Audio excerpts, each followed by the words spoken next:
Overseas travel alerts due to coronavirus travels to countries with high number of cases or rapid case increase should be postponed if possible. The following practices are recommended for those planning a trip in case of necessity. Contact with sick people should be avoided, at least 1 meter away if possible. If possible, it should not be possible to go to health centers due to the presence of patients, and contact with other patients should be minimized when it is necessary to go to the health institution. Attention should be paid to food safety recommendations, such as not consuming raw milk and animal products, washing raw vegetables and fruits to be consumed thoroughly.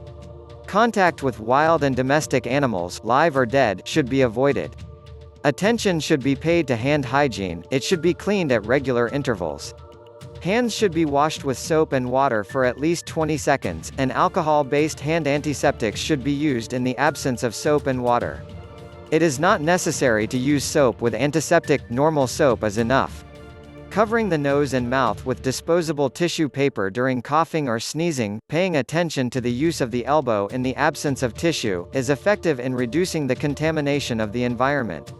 Paying attention to the above-mentioned practices, washing hands frequently, not entering crowded places if possible, especially if there are respiratory symptoms, such as fever, runny nose, nasal congestion, sneezing, coughing, sore throat, and if possible, mouth and nose. It is recommended to close it and use a medical mask if possible.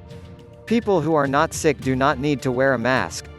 If fever, cough, and respiratory distress develop within 14 days of the journey, they should apply to the healthcare facility and report their travel history. We must strictly follow the 14-day rule.